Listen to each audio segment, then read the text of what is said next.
dans les montagnes du Nord.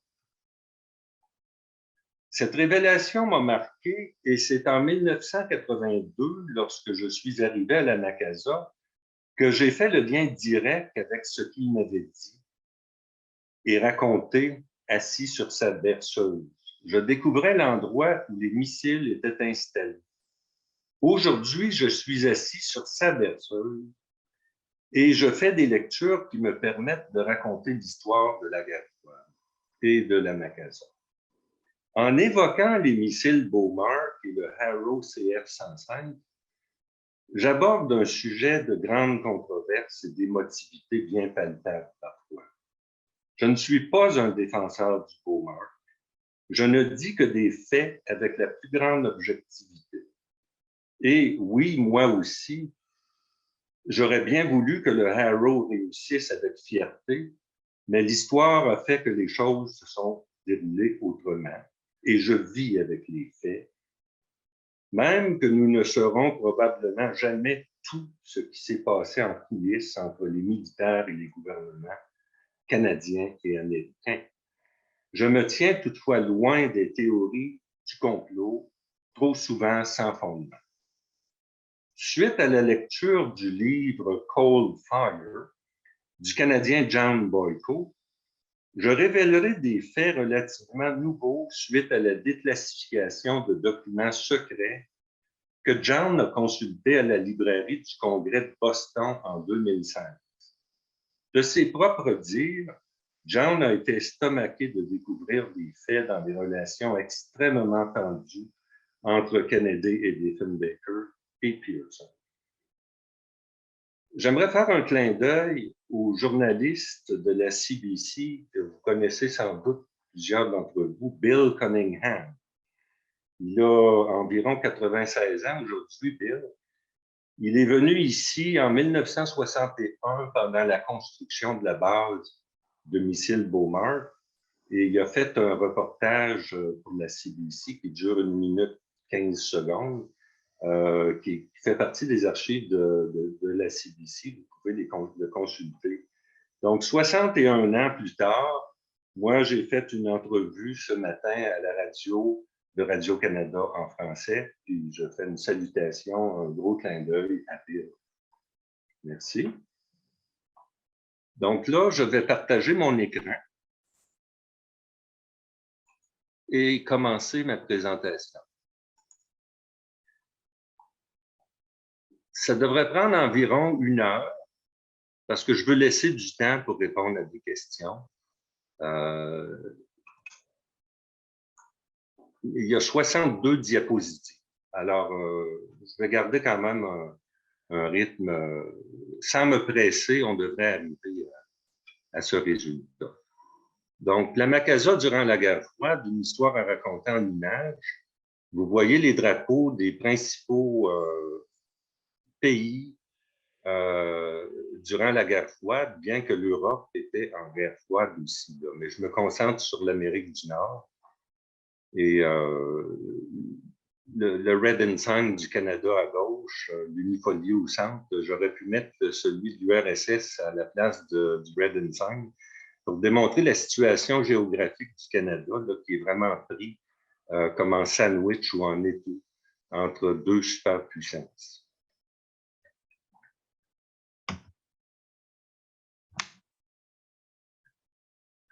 Bon, j'essaie de... OK. Alors, Monjack et Cowie, c'était la devise de l'escadron 447 de la Macasa. Monjack et Cowie, qui veut dire en algonquin, toujours prêt, always ready. Okay.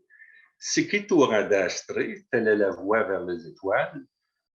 C'est la devise de l'aviation royale du Canada qui a été reprise après un certain nombre d'années que sous le régime Harper, on a regroupé, on a séparé l'aviation royale du Canada des forces canadiennes parce que ça s'appelait avant Paradua ad Astre à travers les embûches jusqu'aux étoiles.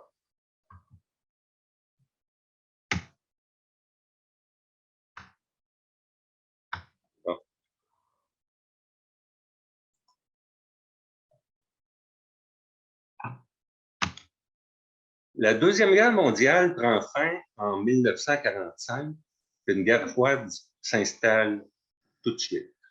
Des divergences surgissent entre les Alliés et le pouvoir communiste de l'URSS. Les grandes puissances veulent étendre leur influence dans le monde entier. C'est vraiment un affrontement communisme versus capitalisme. Les craintes sont grandes qu'un autre conflit éclate entre les puissances, en même temps que le monde est à l'œuvre pour reconstruire sur les ruines d'un conflit mondial qui a résulté en millions de morts, tant civiles que militaires. L'industrie aéronautique canadienne, parlons-en. Après la Deuxième Guerre, l'industrie aéronautique canadienne est en plein essor. Elle se place parmi les meilleures au monde avec des technologies de pointe et du personnel qualifié à tous les échelons. Avro,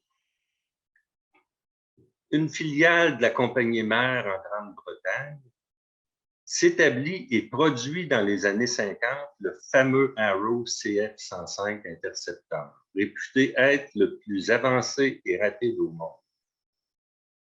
Mais il faut tenir compte de l'industrie américaine qui produit aussi ces Convair F-102A Dagger, F-4 Phantom, Bell-4 Dart 106 et plusieurs autres sur plan et ligne de montage. Je dois ajouter l'Angleterre, la Grande-Bretagne et la France aussi, qui développent des appareils très avant-gardistes. Donc, on fait face quand même à une compétition qu'il faut reconnaître. Avro Canada a développé auparavant et produit durant les années 50 le premier chasseur canadien à Malton, en Ontario, le fameux CF-100 Canuck de Clunk. 692 appareils furent mis en service. C'est quand même quelque chose. Canadair et De Havilland Canada ont aussi joué des rôles majeurs dans la production d'appareils militaires et civils sous licence américaine. Avro a fermé ses usines canadiennes en 1962, 3 ans après l'abandon du CF-105. Dilemme pour le premier ministre John Diefenbaker. J'aurais vraiment pas voulu être dans ses souliers. Pendant que le Canada développe le Arrow, les Américains produisent une version améliorée du missile supersonique, le Super Beaumark CIM-10B. Il peut être armé d'une ogive W40 de 8 à 10 kilotonnes à fission nucléaire. Il est conçu pour intercepter des bombardiers dans un rayon d'action de 700 km. Il peut atteindre une vitesse de Mach 2. Il est à l'avant-garde de la technologie et guidé par radar. Bon, il mesure 45 pieds, pèse 8 tonnes au décollage. Il peut atteindre une altitude de 100 000 pieds. Ce qu'il a fait, il a déjà intercepté d'ailleurs, j'ai une note ici, en 1961, un CIM-10B a réussi à intercepter un missile Cruise Regulus II à une altitude de 100 000 pieds, un record à cette date. Il est le premier missile de longue portée au monde. Mais ça ne durera pas longtemps. On va voir pourquoi. Alors, le Canada, il se retrouve dans un épineux dilemme stratégique et financier de choisir de continuer le développement du Arrow ou accepter les Beaumark américains. Mais il faut dire que le Beaumark est dans les cartons depuis le règne du premier ministre Louis Saint-Laurent, au début des années 50. Et ensuite, Diefenbaker prend le pouvoir, c'est là, et puis ça va finir avec Pearson qui va autoriser de les armer au nucléaire.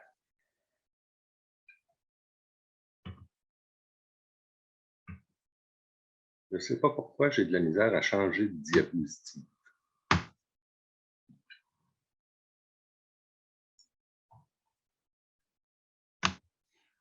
On dirait qu'il gèle.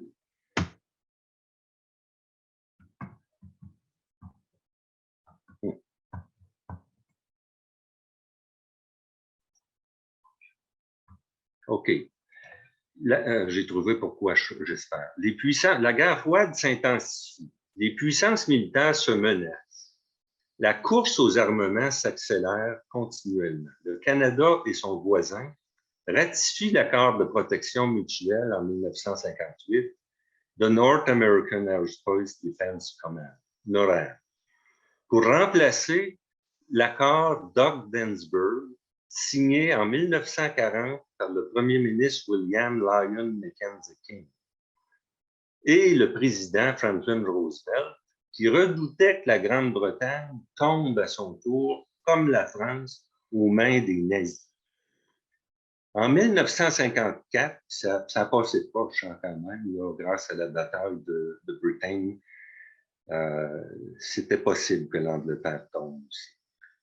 En 1954, la Défense nationale du Canada, avec la coopération étroite des Américains, construit 3 gigantesques lignes de radar d'un océan à l'autre pour détecter l'intrusion de bombardiers ennemis qui emprunteraient la route du Grand Nord canadien pour attaquer les centres stratégiques de l'Amérique du Nord.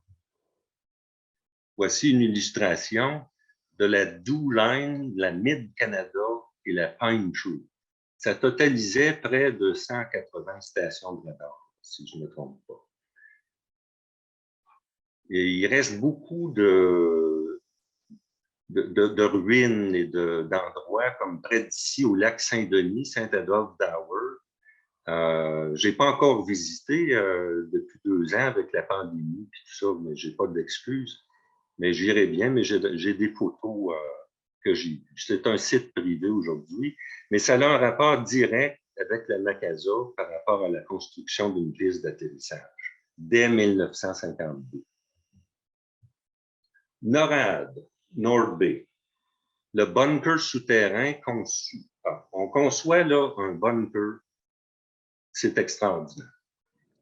Pour résister à une bombe, pouvant résister à une bombe de 4 mégatonnes, 267 fois plus puissante que Little Boy sur Hiroshima.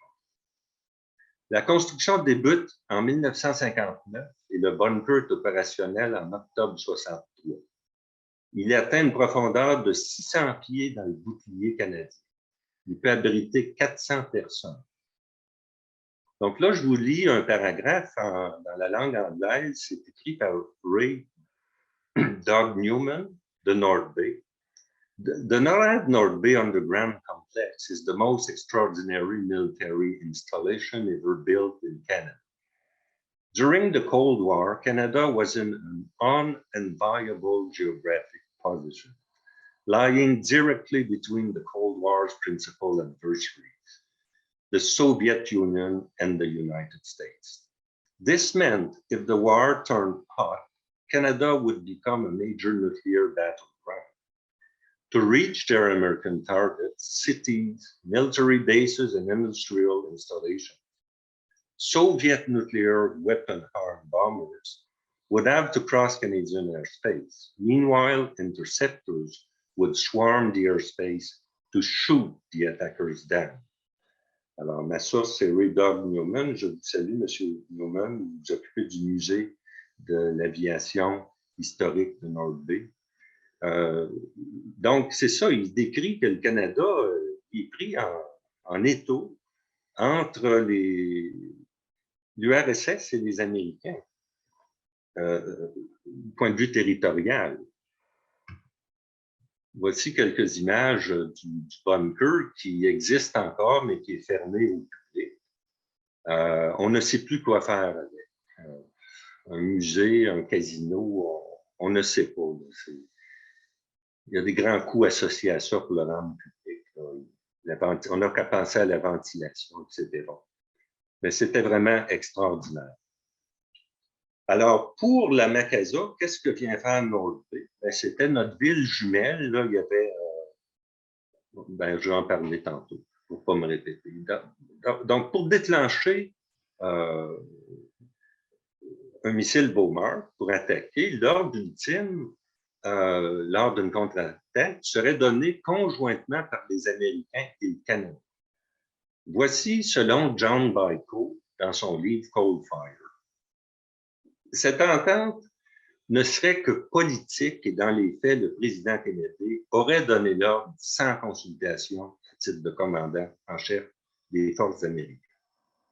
La procédure pour lancer un Beaumark aurait été suivie dans le complexe de Nord Bay, selon des renseignements critiques des lignes de radar, les 3 lignes de radar qu'on parlait, et programmée dans le système SAGE, Semi-Automatic Ground Environment, avec de gigantesques ordinateurs IBM. L'ordre final pour l'allumage des Beaumark à la Macasa et à Nord Bay, les missiles à Nord Bay n'avaient rien à voir avec le souterrain, le complexe, il était plus loin, serait venu du complexe souterrain pour allumer un missile. En cas de problème technique, 2 autres sites d'urgence avaient été pris. Un à Seine-Terre au Québec, dans la région de Val-d'Or, et l'autre à la station de St. Margaret's Air Station au Nouveau-Brunswick. Là, les missiles bombardiers, missiles et bombardiers nucléaires, l'URSS déploie des missiles intercontinentaux. La menace d'une attaque surprise est crainte, la paranoïa s'installe. La course aux armements est en effervescence. En développant des missiles intercontinentaux, l'URSS nous indique qu'elle ne passera peut-être plus par le Grand Nord. C'est peut-être beaucoup plus simple d'envoyer des missiles au-dessus de l'Atlantique. Alors, la crainte de tous les citoyens au Canada et aux États-Unis fait qu'on a construit jusqu'à 200 000 abris privés vers 1965 aux États-Unis par crainte d'un holocauste nucléaire. Le Defund Bunker, un gigantesque abri souterrain, est construit à Carp, en banlieue d'Ottawa, pour abriter les membres du gouvernement. Il est aujourd'hui converti en musée de la guerre froide. Que j'ai eu une invitation spéciale l'année passée, mais je ne m'y suis pas rendu encore, mais j'irai. Alors, on voit combien ça peut aussi être farfelu, là, se cacher en dessous d'un pupitre d'école, mais il y avait des alarmes, il y avait des pratiques. Plusieurs d'entre vous, on en parlait tantôt, vous avez connu cette époque-là. Et des familles se faisaient creuser des abris nucléaires. J'en ai même trouvé un ici à Nominal, et puis je rentré dedans, et puis c'était vraiment là, primitif, là, en bloc de ciment, tout ça, mais quand même, ça témoigne que les gens avaient peur, et avec raison. La course à la conquête spatiale de l'espace, c'est intéressant, le 4 octobre 1957, l'URSS met en orbite son satellite Sputnik 1, le même jour que l'Arrow est dévoilé publiquement. Pure coïncidence ou conspiration? Bon, pure coïncidence selon moi. Le 29 septembre 1962, le satellite Alouette 1, conçu par le Canada, est mis en orbite par les États-Unis. Le Canada devient le 3e pays à réussir l'exploit après l'URSS et les États-Unis. En juin 1963, Valentina Tereshkova devient la première femme à voyager dans l'espace à bord du Vostok 6 pendant 2 jours, 23 heures. Le 20 juillet 1969, A small step for man, one giant leap for mankind. Neil Armstrong met le pied sur la Lune, Kennedy gagne son pari posthume. On voit bien que l'URSS nous talonne, elle nous a devancés. Il faut la rattraper. C'était le pari de Kennedy. Il s'était donné 10 ans. Et là arrive le vendredi noir. Le 20 février 1959, le gouvernement Diefenbaker annonce la décision d'annuler le projet Arrow, d'arrêter sa production immédiatement et les recherches. L'adoption des missiles Beaumark est maintenant dans les plans de la défense nationale. Mais elle l'était avant. La décision est dramatique pour Avro-Canada et ses partenaires, et pour tous les Canadiens. 14 000 emplois seraient perdus dans les médias. Le choc est brutal. Des chercheurs, techniciens, ingénieurs se joignent à l'industrie américaine et européenne. Mais l'industrie aéronautique canadienne survivra autrement.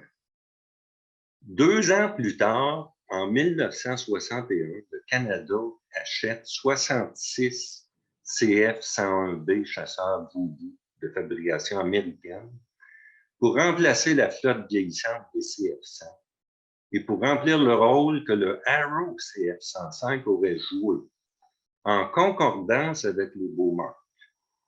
Les Beaumark auraient protégé surtout l'Est du Canada et le Arrow CF-105 se serait occupé du reste. Ils pourront être armés de missiles nucléaires Air-to Genie, les Voodoo. Donc ça, c'était une décision très difficile pour Diefenbaker. Après avoir annoncé l'abandon du Arrow, on ne lui pardonnera même pas. Vraiment, on ne dit pas de belles choses de lui. Par rapport à ça. Pourtant, les Voodoo ont marqué l'histoire de l'aviation royale du Canada. On en parle encore beaucoup. Alors, ces décisions entreront Diefenbaker jusqu'à sa mort. Des sujets de controverse qui alimentent des théories de complot, des débats souvent dénudés de fondements rationnels.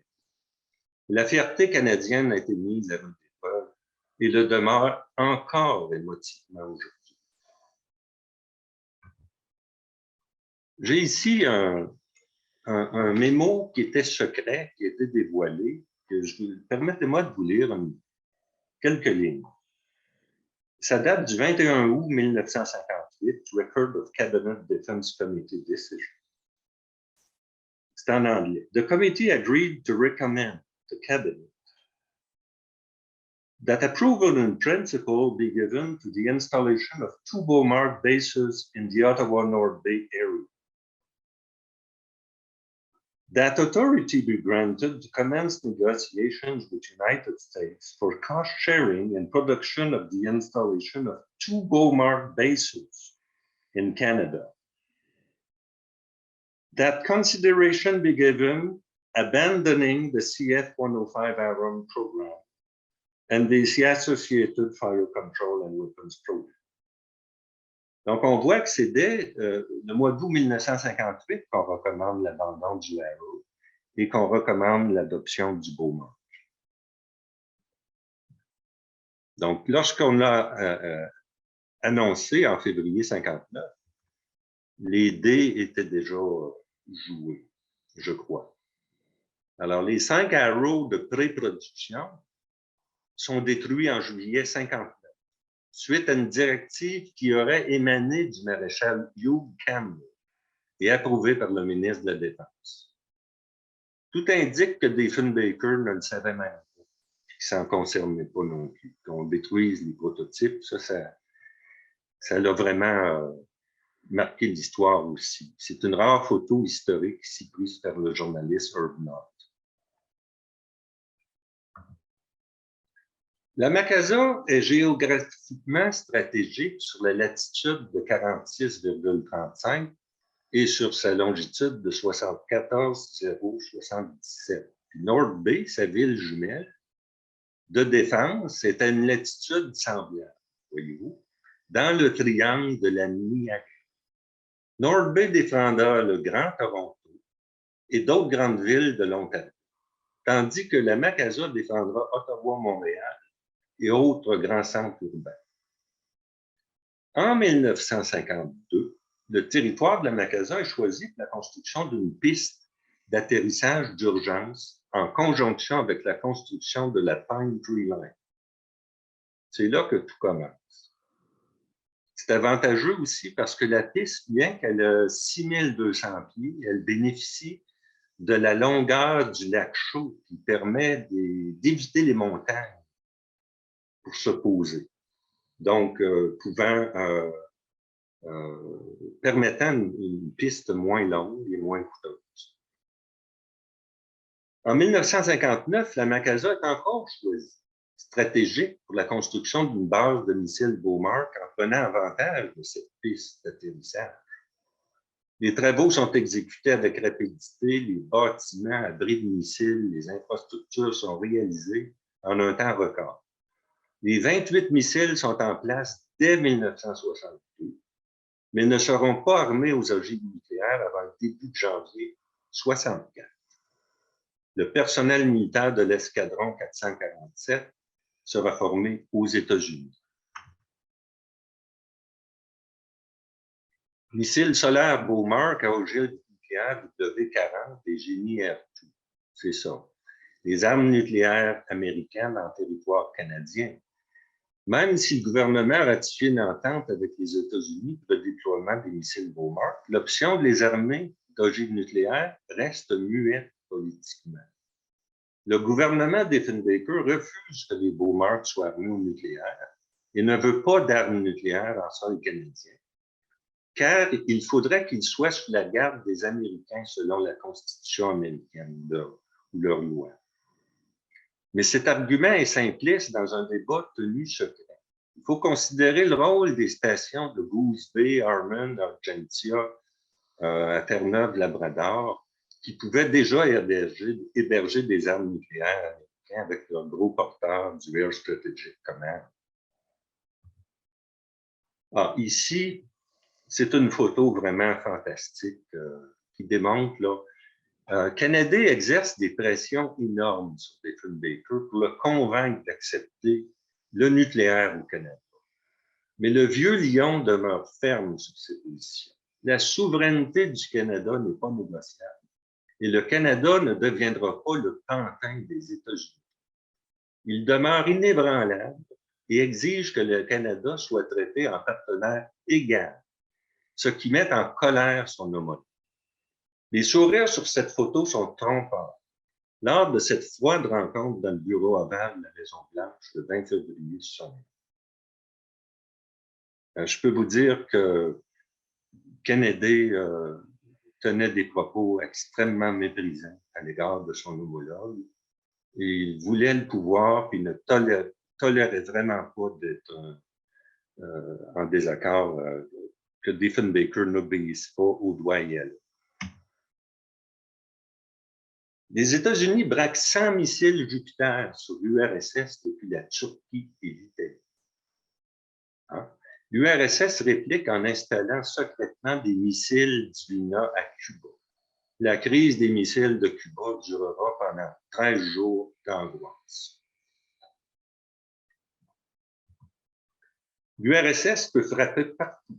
Depuis Cuba, ces missiles pourraient même se rendre jusqu'au Canada.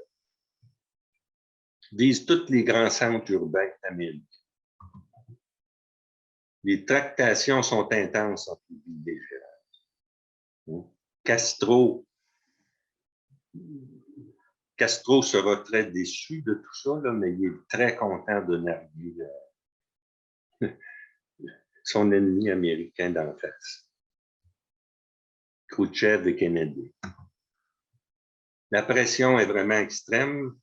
Le régime communiste de Castro nargue son grand ennemi avec le soutien de son camarade soviétique. Les Américains sont en colère et ne toléreront pas cette menace.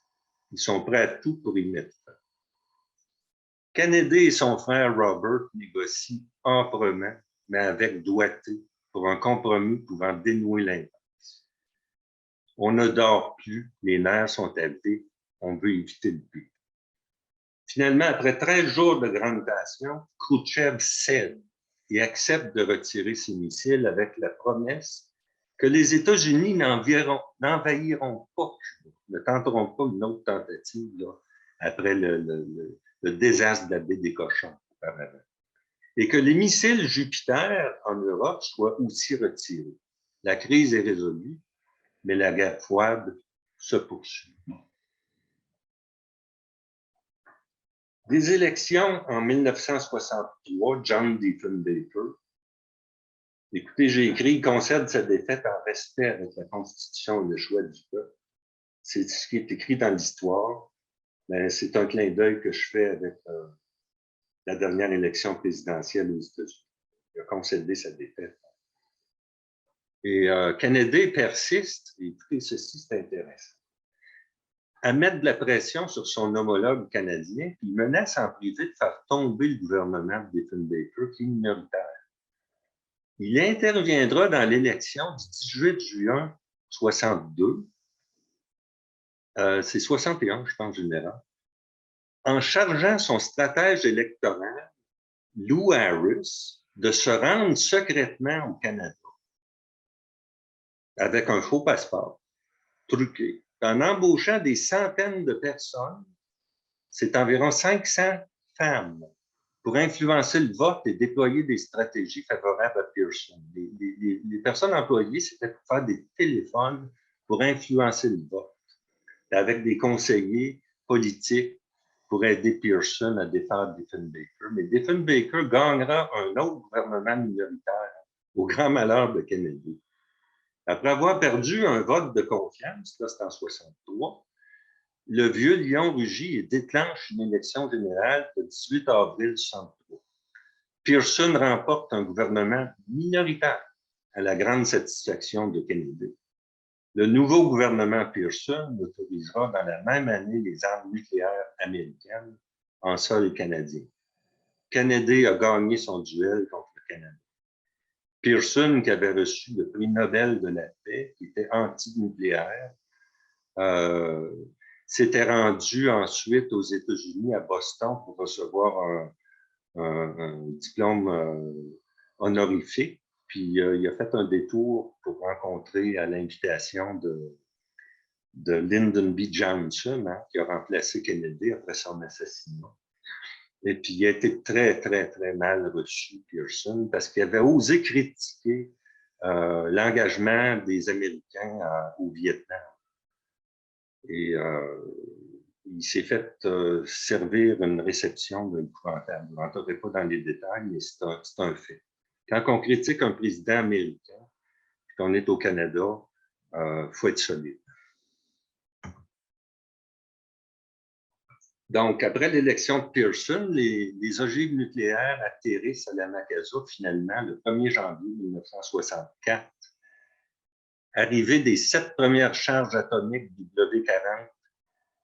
W40, Lac John Saul, qui habite ici, qui est retraité ici, c'est intéressant, les transportera en zone américaine de sécurité sous la garde de l'escadron 427-25, les Mons US Air Force. Il fallait que les armes américaines soient sous contrôle américain en territoire canadien. Donc, il y avait un enclos réservé aux Américains, mais des officiers canadiens travaillaient dans le compound des ogives nucléaires avec les Américains pour armer les Beaumarks.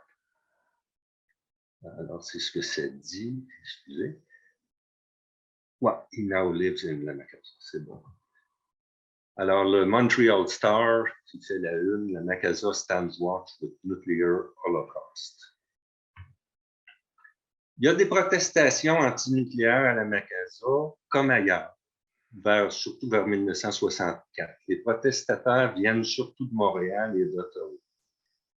Le commandant Joe Roussel contrôle avec diplomatie la situation, puis aucun incident malheureux ne survient. Sauf que, en 1964, la violence surgit. Le Front de libération du Québec envoie un commando pour détruire la base militaire. Les insurgés sont repérés par un citoyen que je connais et qui vit encore, et qui est dans la famille ici. Et après des échanges de coups de feu, ils sont arrêtés. L'armée est déployée pendant un certain temps. Ben, c'était un peu loufoque, le commando. Il n'était vraiment pas équipé pour détruire une base. Là. Ben, c'est arrivé. Ils ont pris en otage un policier. Puis, il y a quelqu'un qui a été blessé par un coup de feu. Voici une belle photo d'un missile qu'on transportait sur des camions 10 roues. Ça, c'est un missile, c'est une photo rare. Je l'ai pris à partir d'un négatif qui a été retrouvé au fond d'un tiroir par quelqu'un. Au moment où on démantèle, on sort des missiles de la base Macasa en 1972. Les 28 abris de missiles sont toujours ici. Ils sont restés et reposent en paix. Ils n'ont jamais servi. Le compound, vous voyez, c'est écrit en rouge de US Custodian. Le bâtiment, là, à l'horizontale, c'est là qu'étaient conservés les ogives nucléaires et qui étaient selon un calendrier d'inspection et de remplacement, là, à tour de rôle, les missiles étaient amenés au centre d'entretien. Puis on faisait des vérifications là, en profondeur. Il fallait que ce soit ça sur, vraiment en ordre, prêt à décoller à tout moment. J'ai fait cette photo, celle de droite, je l'ai prise à bord, j'ai fait de l'avion un petit peu là, cette année, l'année passée. C'est vraiment une belle prise de vue de la piste d'atterrissage qui est splendide. Et on voit les installations et les abris de missiles un peu plus loin à droite. Et à gauche, pourquoi j'ai mis un Voodoo qui intercepte un Bear américain? Ben, c'est que j'ai parlé à un militaire là, par Internet et qui se souvenait, j'ai traduit ce qu'il dit, je me souviens d'avoir survolé l'ancienne base de Beaumont de la Macasa, assis sur le siège arrière d'un Voodoo au début des années 80 et avoir fait un lien direct entre mon appareil et ceci. Captain Ken Walker. Salutations. En juillet 2018, j'ai obtenu du financement du gouvernement fédéral, puis j'ai fait produire une plaque en anglais et en français qu'on a dévoilée dans une chaleur torride. Mais il y avait du monde quand même. Ça intéressait des jeunes comme des moins jeunes. Ces plaques sont aux abords de l'hôtel de ville. J'en suis toujours très fier. Voilà un exemple d'une plaque. Je ne la lirai pas, je vous laisserai venir faire une visite à la Macasa pour venir les lire. J'avais fait une allocution à ce moment-là, chers compatriotes, en hommage au lieutenant-colonel John Dardier, qui a procédé à la fermeture de la base en septembre 1972. Vieille photo des PMQ, des Private Married Quarters, qu'on voit du côté gauche. Hein.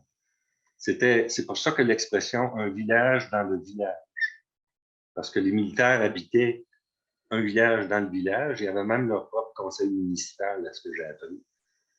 Et il y avait développé un parc de roulotte aussi de l'autre côté de la piste. Et il habitait aussi ailleurs dans des maisons sur le territoire lorsqu'ils pouvaient en trouver. On voit une vieille coupure de presse là, de 1963 qui identifie les bâtiments d'époque. Quelques-uns existent encore, que j'ai eu le privilège de visiter récemment. C'est une carte aérienne de 1963 qui était sur la base, qui est restée abandonnée, qui a été récupérée et qui m'a été donnée. Donald Norrie a servi dans l'escadron 447 à titre de Leading Aircraftman, un LAC, de 1962 à 1967. Il était assigné au département américain pour l'entretien des missiles. C'était un des rares à travailler avec l'escadron des 8 techniciens de munitions et armements à servir dans l'escadron 447, qui consistait à charger et décharger les ogives nucléaires et faire des inspections minutieuses requises pour assurer le décollage sécuritaire et efficace.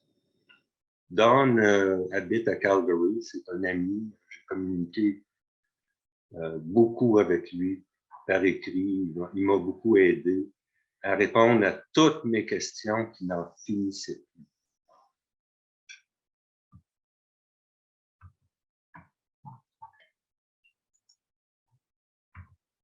Voilà. Les photos de Bob Merrick, qui est aujourd'hui décédé, qui était un des premiers à être là aussi. Il les appelait ses oiseaux, les birds. Il avait même composé un poème. Une photo de 1964 qui met en relief 2 missiles en position de tir. C'est évidemment une pratique.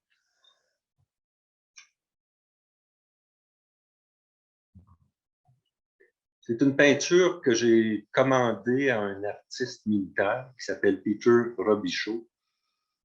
qui habite au Nouveau-Brunswick. Peter, c'est incroyable tout ce qu'il peint.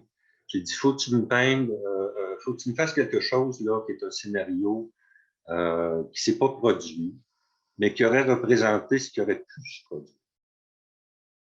Je suis très fier de l'avoir dans ma collection, puis j'ai eu l'honneur que le directeur du Musée de l'aviation et de l'espace du Canada à Ottawa m'a demandé la permission de reproduire une copie en haute définition pour l'exposer dans le musée devant un missile Beaumont qui est exposé à l'intérieur. Alors, j'ai fourni des photos aussi pour enrichir cet espace muséal.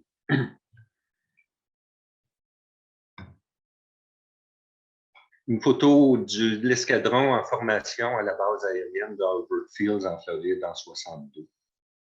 J'ai la liste de tous les noms de ces gens-là. J'ai d'ailleurs commencé à faire le portrait, à dresser un inventaire du personnel militaire de l'époque, puis j'en ai retracé à date environ 165, incluant des Américains et des représentants Boeing.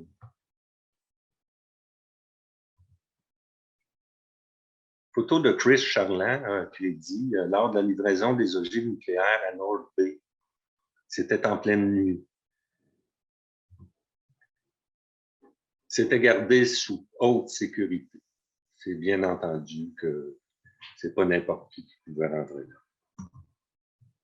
Ici, c'est une photo assez extraordinaire que j'ai obtenue par le Fonds Boudreau grâce à la Société d'histoire et de généalogie des Hautes-Laurentides. C'est le nez d'un Beaumont dans lequel on installe une charge nucléaire W40. On voit les dignitaires qui sont penchés à regarder quelque chose là, du côté gauche. Là, puis, selon moi, c'est une ogive qui est grosse comme un ballon de football. Là. C'est très rare des photos de ça, c'est pas trouvable. Le centre d'entretien des missiles. Un missile de la Macasa. D'autres missiles, Marc-André Valiquette a vraiment fait des recherches extraordinaires sur le Harrow. J'ai eu l'honneur de le rencontrer, il est venu me voir. On a échangé beaucoup. On a vraiment confirmé beaucoup de renseignements ensemble. Il m'a fourni des belles photos qu'il a trouvées, lui, dans ses recherches avec la Défense nationale. On voit ici un missile qui a été installé au Canada du côté droit, qui décolle, mais il ne décolle pas du Canada. On s'en est servi pour faire des exercices d'interception de drones en 1975. Après qu'on a retourné les missiles aux États-Unis, car il appartenait aux Américains, selon les termes des accords. Et ils en ont tiré des centaines.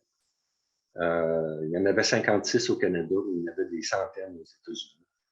Ils s'en servaient de faire des pratiques, puis ça finissait leur course dans le golfe du Mexique, de l'océan Pacifique. Ça fait de la belle pollution. Ici, il y avait un motel, des chaînes de motels se déployaient. Je pense qu'il y en a eu à North Bay aussi, Beaumont. Moi, j'ai pas vu ça. Là. Ici, j'ai photographié l'écusson authentique, qui est une gracieuseté de John Saul, là, qui, je vous expliquais que c'est lui qui accueillait les ogives nucléaires sur la piste. Il habite ici, puis il m'a fait l'honneur de me donner son écusson original. J'ai pas pu en trouver un pour North Bay, j'ai fait une reproduction papier. C'est très rare, c'est très difficile à trouver. Ici, j'illustre comment les sports étaient importants, la vie sociale sur la base. Les militaires se pensaient dans la toundra, dans le Grand Nord. Écoutez, il n'y avait pas de centre d'achat ici autour. C'est pas comme à North Bay, on est au milieu de nulle part, même si j'aime ça. Mais donc, ils ont développé même un terrain, un parcours de golf qui a attiré l'attention des militaires partout au Canada. On venait voir ça, le terrain de golf, et puis bon, ils ont fait une salle de quilles, un curling, une piscine intérieure qui existe encore, mais qui est comme cachée. Elle est dans un sous-sol, mais elle n'est plus utilisée. Aujourd'hui, c'est un pénitencier. C'est resté là quand même. Beaucoup de photos, d'ailleurs, j'ai produit avec Daniel Brosseau de Mont-Laurier une vidéo qui démontre toute la vie sociale. C'était vraiment extraordinaire. En allant vers la fin, je ne peux pas faire autrement que d'évoquer la série du siècle en 72, alors que la guerre froide se réchauffe. Le Canada et l'URSS mettent la guerre froide sur la messe. Ils s'affronteront en lançant des rondelles et non pas des missiles. Et dramatiquement, à 34 secondes de la fin du match, on sait que Paul Anderson déjoue Vladislav Tretiak qui provoque une explosion de joie d'un océan à l'autre. Je m'en souviens. Et sûrement beaucoup d'entre eux. On a eu une leçon d'humilité, hein, parce qu'on a failli perdre. Il était pas mal plus puissant qu'on pouvait s'imaginer.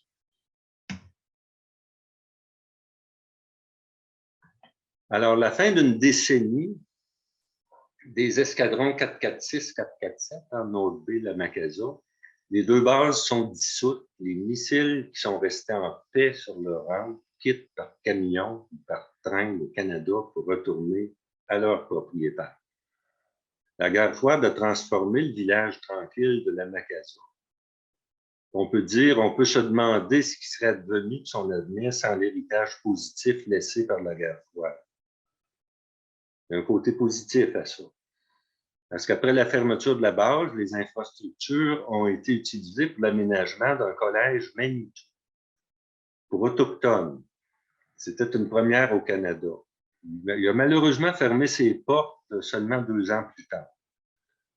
Pour toutes sortes de raisons politiques, techniques, c'est vraiment l'université, pas Concordia, mais il y a toute une thèse là-dessus que je ne peux pas rentrer dans toute la portée de ça. On a accusé Jean Chrétien, qui était ministre des Affaires indiennes. Beaucoup de controverses. Il a fermé. Puis ensuite, ça a été remplacé par un pénitencier fédéral à sécurité moyenne, qui est encore en existence. La piste d'atterrissage, elle a été restaurée en 2002 par l'entrepreneur Serge Larivière, puis il a créé l'aéroport international de la Macasa, Mont-Tremblant. C'est vraiment de toute beauté. Pour démontrer l'impact qu'a eu la construction de la base et la venue des militaires, on voit une explosion là, de 112 % de 1956 à 1966 au niveau de la population, là, qui passe de 538 habitants à 1144. Puis, lors de la fermeture, ben, ça décline à 651 pour remonter aux environs de 840. Donc, lorsqu'on a annoncé la fermeture de la base militaire ici, là, ce fut une catastrophe. On n'en voulait pas au début. Après ça, on ne voulait plus qu'elle ferme parce que ça comportait des retombées économiques très importantes, beaucoup d'emplois. Mon beau-père a été embauché. Il y a eu 75 à 100 bons emplois créés pour des citoyens d'ici et des environs. Et il abandonnait le Godard d'or pour avoir des bons emplois avec des fonds de pension. Alors, ça a marqué notre histoire parce que à cette époque-là, il y a plusieurs personnes âgées qui m'ont dit « Écoute, Benoît, c'était pas drôle, là. C'était pas où ici. » Les militaires, d'ailleurs, m'ont dit que dans le temps des fêtes, là, ils distribuaient des paniers à la population. Alors, voici l'aéroport tel qu'il est aujourd'hui. Vous avez une idée de comment c'est en bois rond. C'est vraiment un style vernaculaire. La pandémie n'a pas aidé, mais c'est un aéroport qui sert beaucoup pour la station de ski du Mont-Tremblant. On essaie de s'en servir possiblement pour plus de vols régionaux prochainement. Alors, ça attire aussi des avions militaires que moi, ben, je me fais un délice de photographier quand je peux les saisir au vol. Ici, c'est pour vous montrer que lors de ma première présentation en novembre 2016, tout de suite, 200 billets ont été vendus au profit des Cadets de l'Air et de la Maison de la Culture. Et ce fut un beau succès et ça reste un très beau souvenir. Ensuite, 3 ans plus tard, je les rencontre à nouveau, ces cadets, à l'aéroport de Mont-Laurier. Je présente ma collection d'avions militaires. Ils ont été très intéressés. J'ai eu beaucoup de questions intéressantes et ce fut fort agréable. Je ne l'oublierai jamais. J'ai tous mes avions dans ma demeure, puis je verrai comment je pourrais les remettre en public. L'aviation royale sur une piste d'histoire, c'était ma thématique parce que j'ai recréé une piste. Mes avions reflètent l'évolution de la technologie au fil du temps.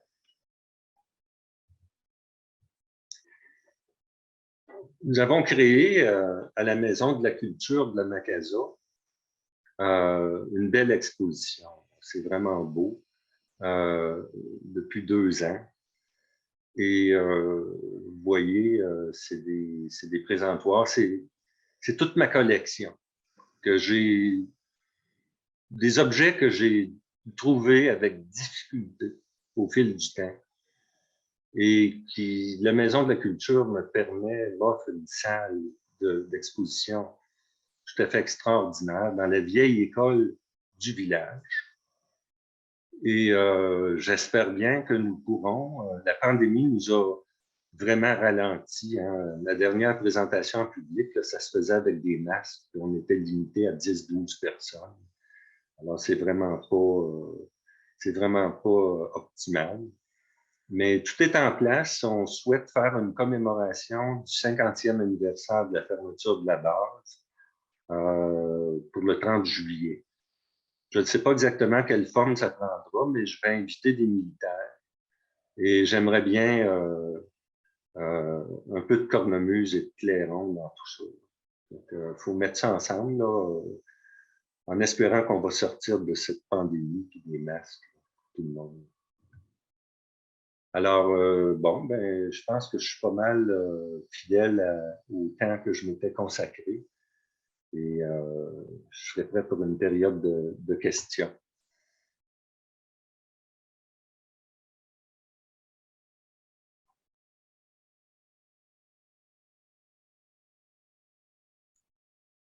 Là, je voudrais fermer pour vous revenir. Là. Ça va?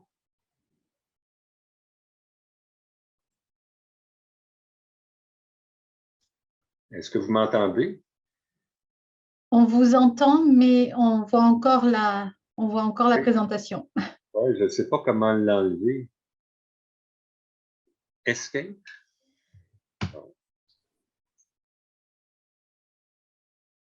Un petit peu partager. Normalement, c'est comme une croix partagée. Il n'y en a pas. Capable de sortir de là. Bon, votre partage d'écran, arrêtez. Voilà, Ouais. ça y est. C'est bon. Désolé. Alors, il y a eu plusieurs questions pendant votre présentation. D'accord. Émilie, est-ce que vous voulez les lire ou vous voulez que je m'en charge? C'est comme vous voulez, je peux les lire. Je me mets sur le chat. Alors, la première question, c'est dans le courriel d'invitation de l'Alliance française, il y a la photo de 2 avions. Sont des CF-105. C'est les avions que, il me semble, apparaissent derrière vous d'ailleurs, si je ne me trompe pas. Non, dans la présentation de l'Alliance française, ce sont des CF-101 Voodoo. Ce ne sont pas des CF-105. Les CF-101, on les a, se sont trouvés à remplacer les CF-105 que nous n'avons pas produits. Alors, la deuxième question, c'est comment les résidents de la Macasa ont-ils vécu cette expérience? Et au début, évidemment, avec appréhension, mais ça n'a pas duré longtemps lorsque le gouvernement s'est mis à faire du recrutement pour embaucher du personnel. Euh, beaucoup d'emplois, je l'ai dit tantôt, 75 à 100. Et même que ma conjointe a gardé des enfants des militaires. Il y a eu des avantages au niveau économique très considérables. Et savez-vous qu'en réalité, les gens ne savaient pas tellement ce qui se passait là derrière les enclos avec les armes atomiques. On entendait des sirènes d'alarme qui créaient beaucoup d'anxiété, autant sur la base que peut-être autour. Et il fallait que les gens aillent se cacher à ce moment-là. Mais dans la population en général, je n'ai pas entendu de témoignages vraiment négatifs. Sinon que, comme toutes les bases militaires en Amérique et dans le monde, ben, ils ont laissé derrière elles de la pollution. Que voulez-vous, c'était le même à l'époque. Mais au-delà de ça, ça a laissé des avantages positifs pour l'avenir.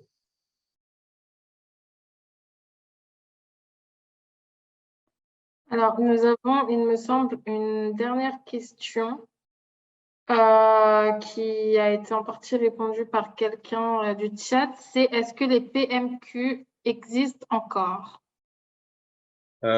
Oui, mais pas comme tels. Les PMQ ont été dispersés sur le territoire. Ils ont été offerts à des populations autochtones d'abord. Et je ne sais pas combien d'Autochtones s'en sont prévalus, mais je reconnais encore certains de ces bâtiments sur le territoire. Ils sont aujourd'hui transformés, mais à l'œil, je les reconnais facilement. Mais la plupart ont disparu. C'était comme des maisons préfabriquées, ça. Puis on avait ajouté un abri pour mettre les voitures, hein, parce qu'il y avait beaucoup de neige ici. Et, mais le village, dans le village, n'existe plus. Alors, il y a des nouvelles questions qui sont apparues.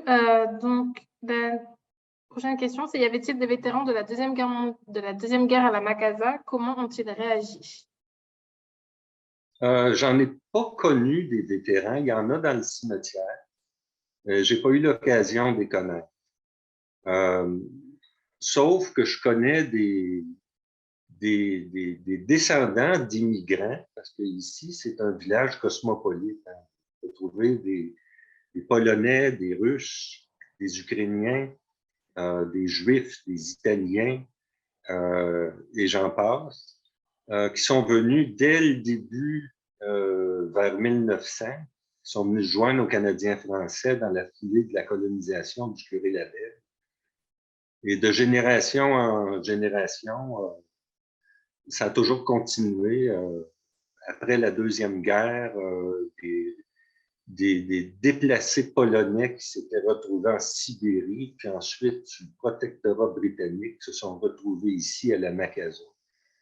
Donc, les témoignages que j'ai eus, c'est que certains d'entre eux croyaient avoir de la paix ici après la Deuxième Guerre en venant s'installer, puis aussitôt après, ils apprennent qu'il y a des ogives nucléaires. C'est à peu près tout ce que j'ai pu entendre. Et,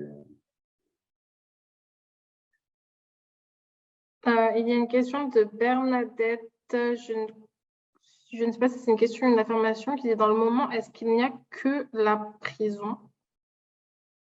Du coup, je ne suis pas sûre si c'est une question ou une affirmation. La prison, le pénitencier fédéral occupe le terrain, les infrastructures, le vieux gymnase, la vieille chapelle aussi, je crois. Tout est resté quand même assez semblable. Les abris de missiles sont dans l'arrière-cour du pénitencier. C'est ce qui en reste. Maintenant, ce n'est pas accessible au public. C'est très difficile. Puis j'en profite pour dire que on m'a offert récemment d'aller donner mes conférences dans la langue de mon choix pour les détenus. Et je le ferai. Sur place, c'est quand même historique parce que je suis membre d'un comité citoyen. Je vais sur la place et puis il y a déjà des détenus qui me parlent de bons méthodes. Alors, je me dis, bon, c'est comme ça dans ma vie, ça me permet de voir les installations puis de m'impliquer dans quelque chose que je n'avais vraiment pas prévu. Prochaine question. L'expérience de Macasa a-t-elle influencé l'adoption ou l'absence d'adoption de l'énergie nucléaire au Québec?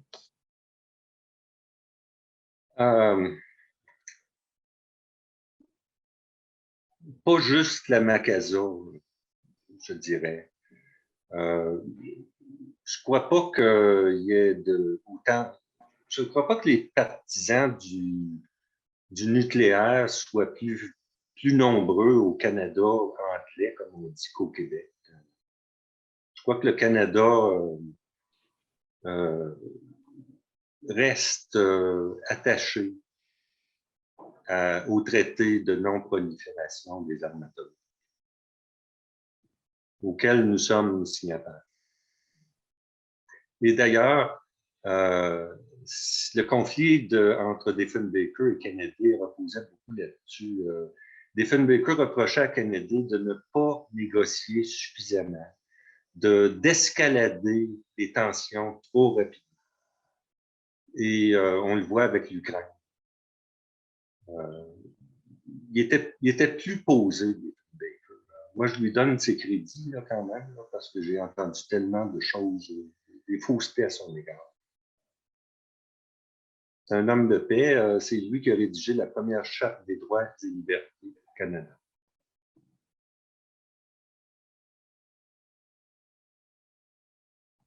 Alors, nous avons deux dernières questions. La première, que font les gens qui demeurent là-bas maintenant? En prison ou à l'extérieur des murs? Alors, c'est pas précisé malheureusement. Pardon? Ce n'est pas précisé dans la question de Bernadette. Si vous voulez nous donner plus d'informations sur votre question, on va passer à la prochaine et on pourra peut-être y revenir avant de finir. Du coup, la prochaine question, c'est pourquoi le projet CF105 Avro a-t-il été abandonné?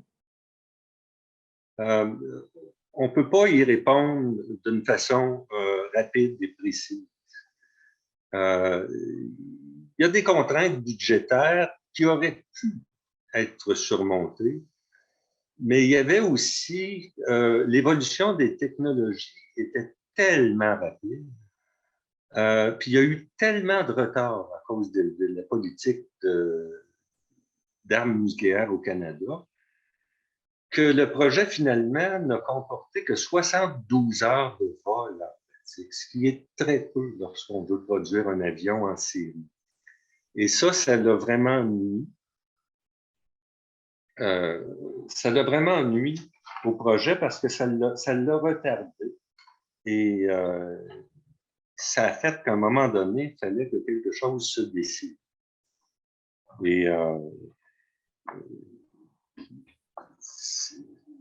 on ne pourra pas jamais vraiment dire pourquoi, mais vous savez, si vous voulez produire des avions intercepteurs aujourd'hui, même si vous avez toute la technologie, là, vous avez des concurrents féroces aux États-Unis. On l'a vu avec Bombardier, son appareil.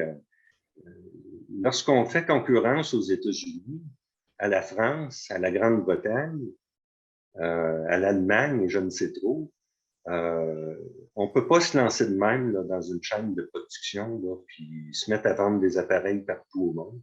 Je voudrais bien, là, mais ce n'est pas chose simple. C'est vraiment très difficile.